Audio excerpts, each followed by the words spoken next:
تم پر کوئی گناہ نہیں اگر تم عورتوں کو طلاق دے دو کہ تم نے ابھی انہیں ہاتھ نہ لگایا ہو یا ان کا مہر تک مقرر نہ کیا ہو، اور ان کو کچھ سامان دے دو، خوشحال پر اس کی کشائش کے مطابق اور تنگ دست پر اس کی حیثیت کے مطابق معروف طریقے سے ساز و سامان دینا ہے، نیکی کرنے والوں پر یہ حق ہے۔ اور اگر تم نے انہیں طلاق دے دی اس سے پہلے کہ تم انہیں ہاتھ لگاؤ اور تم ان کے لیے مہر بھی مقرر کر چکے تھے، تو جو تم نے مقرر کیا اس کا نصف لازم ہے، مگر یہ کہ وہ خود معاف کر دیں یا وہ مرد معاف کر دے جس کے ہاتھ میں نکاح کی گرہ ہے، اور تقویٰ کے زیادہ قریب یہی ہے کہ تم معاف کر دو اور آپس میں فضل کو فراموش نہ کرو، یقیناً تم جو کچھ کرتے ہو اللہ تعالیٰ اس کو خوب دیکھنے والا ہے۔ سب نمازوں کی حفاظت کرو اور خصوصاً درمیانی نماز کی، اور اللہ تعالیٰ کے فرما بردار بن کر کھڑے ہو جاؤ۔ پھر اگر تمہیں خوف ہو تو پیدل یا سوار ہو کر پڑھ لو، پھر جب امن میں آ جاؤ تو اللہ تعالیٰ کو ایسے ہی یاد کرو جیسے اس نے تمہیں سکھایا ہے جسے تم نہیں جانتے تھے۔ اور تم میں سے جو لوگ فوت ہو جائیں اور بیویاں چھوڑ جائیں ان پر لازم ہے وہ اپنی بیویوں کے لیے 1 سال تک سامان دینے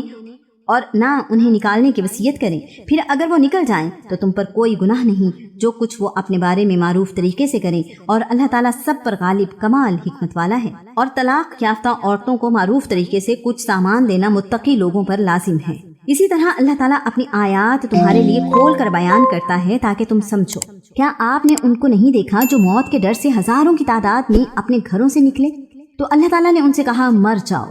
پھر اس نے انہیں زندہ کیا۔ بلا شبہ اللہ تعالیٰ یقیناً لوگوں پر بڑے فضل والا ہے، مگر اکثر لوگ شکر ادا نہیں کرتے۔ اور اللہ تعالیٰ کی راہ میں جنگ کرو اور جان لو بلا شبہ اللہ تعالیٰ سب کچھ سننے والا، سب کچھ جاننے والا ہے۔ کون ہے وہ جو اللہ تعالیٰ کو قرض حسنہ دے سو وہ اس کو بڑھا چڑھا کر اس کے لیے کئی گنا کر دے، اور اللہ تعالیٰ ہی تنگی اور کشادگی پیدا کرتا ہے اور اسی کی طرف تم لوٹائے جاؤ گے۔ کیا آپ نے موسیٰ کے بعد بنی اسرائیل کے سرداروں کو نہیں دیکھا جب انہوں نے اپنے نبی سے کہا ہمارے لیے کسی کو بادشاہ بنا دیں کہ ہم اللہ تعالیٰ کے راستے میں جنگ کریں؟ نبی نے جواب دیا یقیناً قریب ہو تم کہ اگر تم پر جنگ فرض کر دی جائے کہ تم قتال ہی نہ کرو۔ انہوں نے کہا اور ہمیں کیا ہے کہ ہم اللہ تعالیٰ کی راہ میں جنگ نہ کریں، حالانکہ ہمیں ہمارے گھروں سے اور ہمارے بیٹوں سے نکالا گیا ہے۔ پھر جب ان پر جنگ فرض کر دی گئی تو ان میں سے تھوڑی سی تعداد کے علاوہ باقی سب پھر گئے، اور اللہ تعالیٰ ظالموں کو خوب جاننے والا ہے۔ اور ان کے نبی نے ان سے کہا بلا شبہ اللہ تعالیٰ نے یقیناً طالوت کو تمہارے لیے بادشاہ مقرر کیا ہے۔ انہوں نے جواب دیا ہم پر اس کی حکومت کیسے ہو سکتی ہے جبکہ ہم اس سے زیادہ بادشاہت کے حقدار ہیں، اور اسے مالی کشائش بھی نہیں دی گئی۔ نبی نے کہا بلا شبہ اللہ تعالیٰ نے اسے تم پر چنا ہے اور اسے علمی اور جسمانی فراخی عطا کی ہے، اور اللہ تعالیٰ اپنی بادشاہت جسے چاہتا ہے عطا کرتا ہے،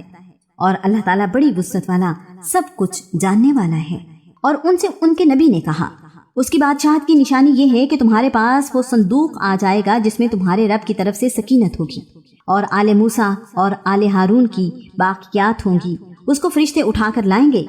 بلا شبہ اس میں تمہارے لیے یقیناً نشانی ہے اگر تم مومن ہو۔ بس جب طالوت فوجوں کے ساتھ جدا ہوا تو اس نے کہا اللہ تعالیٰ تمہیں یقیناً ایک نہر کے ذریعے آزمانے والا ہے، چنانچہ جس نے اس میں سے پیا وہ مجھ سے نہیں، اور جس نے اسے نہ چکھا تو یقیناً وہ میرا ہے، مگر جو کوئی اپنے ہاتھ سے ایک چلو بھر لے لے۔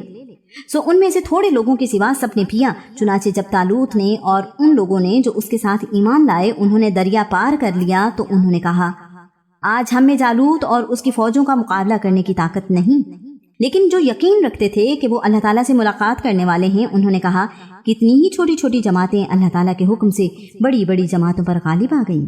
اور اللہ تعالیٰ صبر کرنے والوں کے ساتھ ہے۔ اور جب وہ جالوت اور اس کی فوجوں کے سامنے ہوئے تو انہوں نے دعا کی اے ہمارے رب ہم پر صبر اونڈیل دے اور ہمارے قدموں کو جما دے اور کافر لوگوں کے مقابلے میں ہماری مدد فرما۔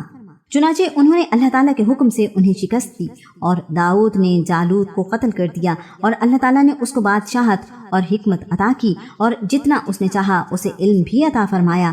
اور اگر اللہ تعالیٰ بعض لوگوں کو بعض کے ذریعے سے ہٹاتا نہ رہتا تو زمین یقیناً فساد سے بھر جاتی، لیکن اللہ تعالیٰ تمام جہانوں پر بڑے فضل والا ہے۔